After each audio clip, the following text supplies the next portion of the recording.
گرامی داشت نام نیکی بابا جان غفورов مکتب بزرگی تربیت خودآگاهی و خودشناسی تاریخی و افتخار ملی میباشد. بنابراین ما را ضرور است که خاطر این فرزند فرزانه ملت را پاس داریم. شاه اثر تاجیکان و دیگر آثار بیگزند او را پیوسته آموزیم و از کار و فعالیت فداکارانش سبق بگیریم. این برای نسل جوان بسیار یک نمونه عبرت است. من نسبت بابا جان غفورов یک شخص فدایی نسبت به ملت تاجیک را می‌بینم.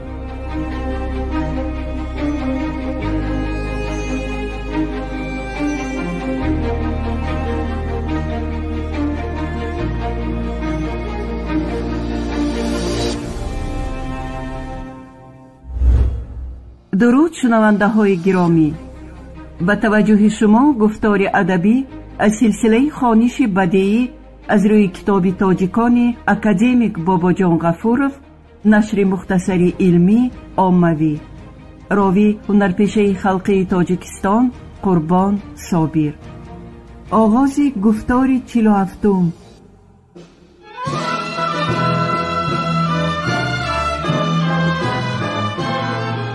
بابا جان غفورov، تاجیکان.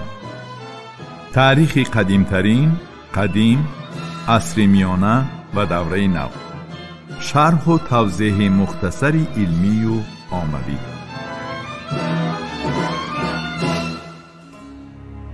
دوم، خواجگی، مدنیت مادی، مناسبت‌های اجتماعی و اقتصادی. خواجگی قشلاق.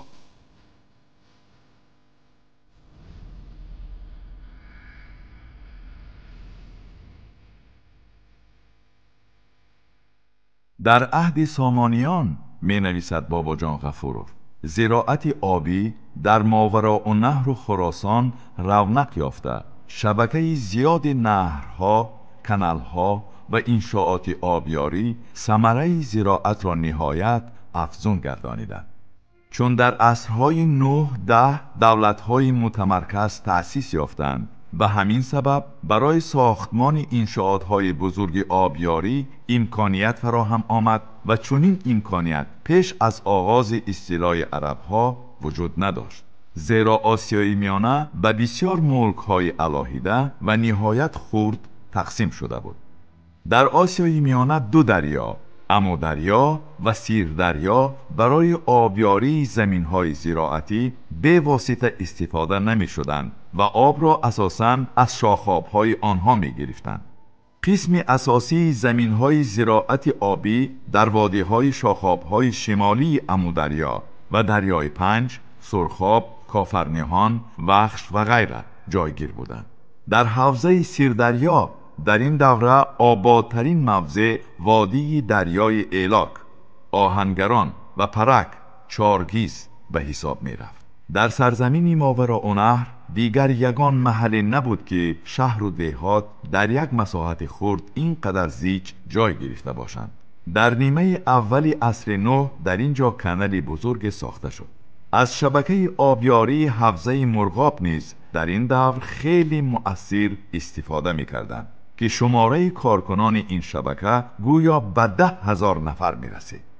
زمین ها در ماوراءالنهر و خراسان به واسطه کانال های آبیاری می شدند که آب آنها از دریا گرفته می شد و این کانال ها به طور معمولی ساخته می شدند. دیگر طرزهای آبیاری زمین های زراعتی که کارز نام داشت نیز موجود بود. اگر سطح زمین به کندن کانال مقرری امکان ندهد، در آن صورت کارز می ساختند. اینچنین اگر زمین در جای بلند جای گرفته باشد، آب را به آنجا به واسطه شغیر می برآوردند و چرخی شغیر را با یاری شتر می گردانیدند. در محلهای دامنکو سایها را بسته درغات می ساختند و آب بهاران را جمع کرده تابستان استفاده می نمودند.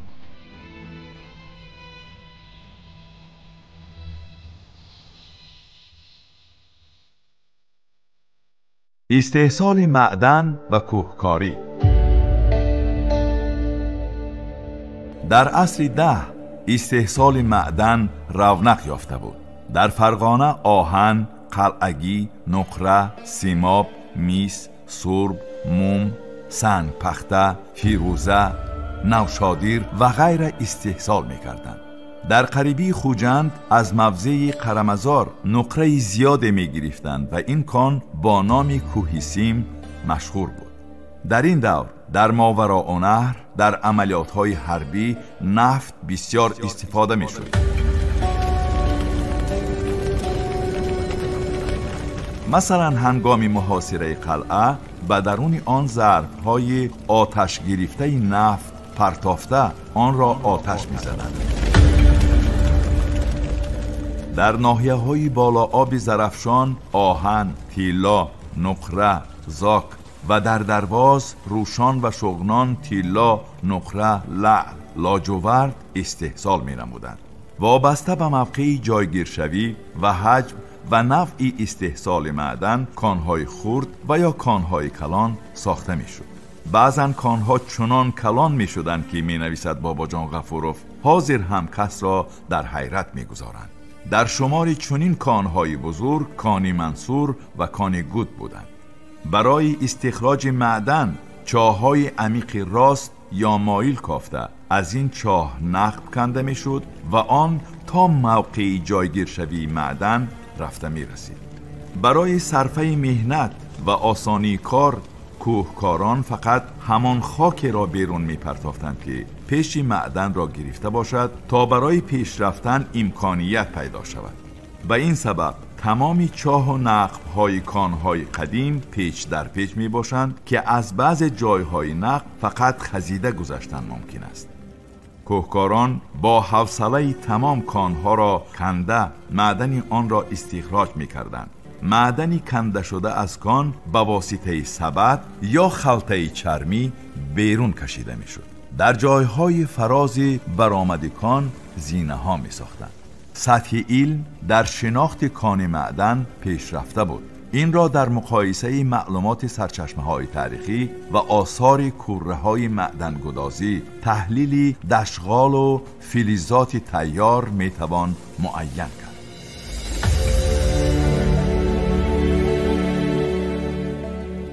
استحصال شیشه و سفالات. مصنوعات شیشگی از شیشه بیرنگ ساخته می شدند، ولی مصنوعات شیشگی نیز می ساختند که گوناگون رنگ بودند. شیشه رنگ را برای دیگر آرایش ها نیز استفاده می بردند. در عصرهای 9-10 شیشه‌گران ماوراءالنهر با اصول دمیدن استحصال نمودن ظرف ها آشنایی کامل داشتند و آن را با تمام نازکی هایش کار می فرمودند. شیشه‌گران اصول دمیدن را برای آرایش ظرف‌ها نیز تطبیق می‌نمودند. در این صورت ظرف‌ها چنان دمیده می‌شد که نقش روی قالب عیناً بر روی ظرف می‌گذشت. یک رنگی شکل ظرف‌ها می‌نویسد باباجان غفوروف نبودن یا نهایت کم و ارزان بودن آرایش ظرف‌ها به ندرت استفاده شدن نقش کوبی هر یک ظرف از آن دلالت می نماید که در عصرهای 9-10 استحصال ظرف‌های شیشگی روزگار شکلی عاموی داشت و برای عامه وسیع استحصال می شد. در عصرهای 9-10 در ماوراءالنهر شیشه تیریزه استحصال کرده در بناها استفاده می بردند. استحصال سفالات در عصرهای 9-10 در ماوراءالنهر مکمل و مفصل تحقیق شده است. در رفت حفریات باستانشناسی گذر و محلهای مخصوص کلالان چندین نوع دم و کوره و خمدانها یافت شدند. این چنین چند دکان کلالان کشف گردید که در آن مصالح کلالی و حتی ظرفهای ناشکسته باقی ماندند. کاملا میتوان تصور کرد که مینویسد باباجان غفوروف کلالان عصرهای 9-10 از اول تا آخر یعنی از تهیه لای تا ساختن ظرفها چگونه اصولها را به کار می بردند. ظرفهای سفالی عصرهای 9-10 گوناگون بوده از خمهای کلان تا پیاله و طبقچه ها ساخته می شدند. کامیابی نظررسی هنری کلالی آن دور استحصال ظرف‌های سیردار بود که طلبات به چنین ظرف‌ها بیشتر گردیده خیلی زیاد استحصال می‌شدند. در عصرهای 9 10 ظرف‌های نقشین سیردار شکل‌های گوناگون داشتند.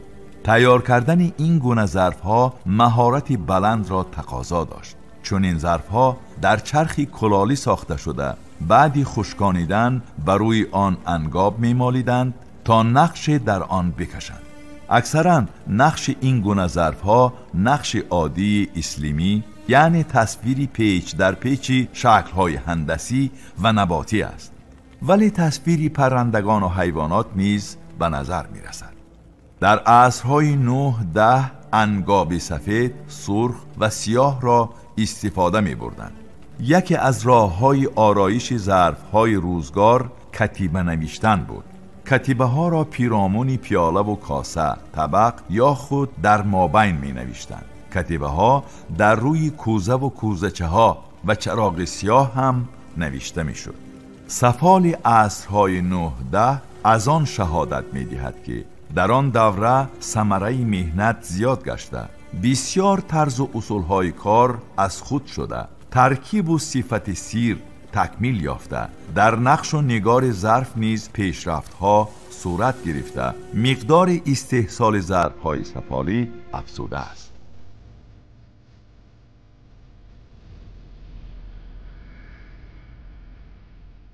دیگر نمودهای کسب و هنر.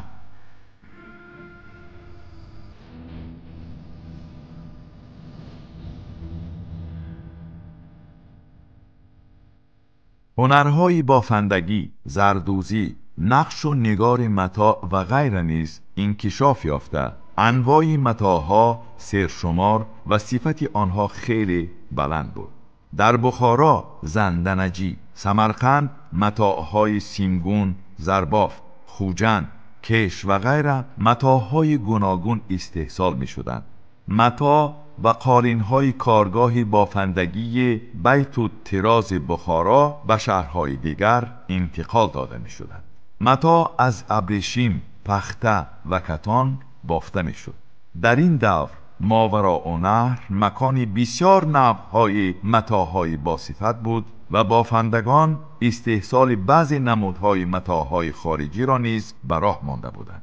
در بین نوع‌های محلی متاع نوعی پختگی ویدری مقام مخصوص داشت. نام این متاع از ویدر نام بهره گرفته شده است که در قریبی سمرقند واقع بود. این گونه متاع در دیگر محل‌های ماوراءالنهر هم بسیار بافته می‌شد.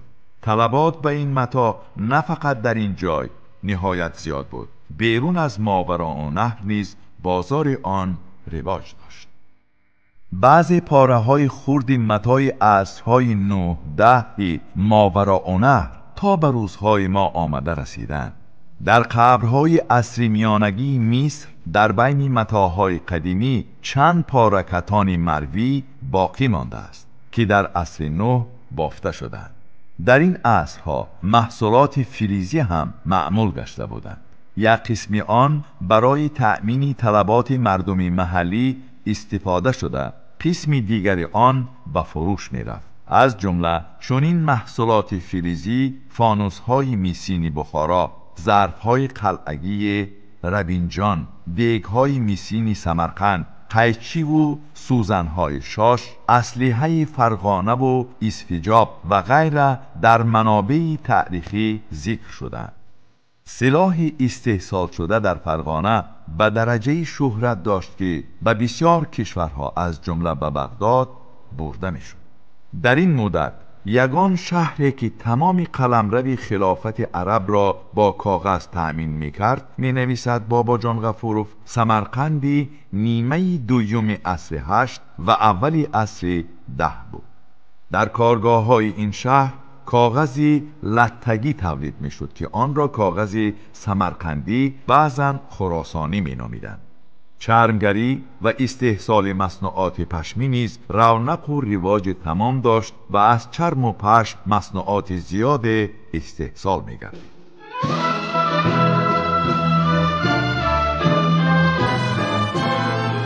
بابا جان غفورov، تاجیکان. تاریخ قدیمترین، قدیم، عصر میانه و دوره نو. شرح و توضیح مختصری علمی و عملی.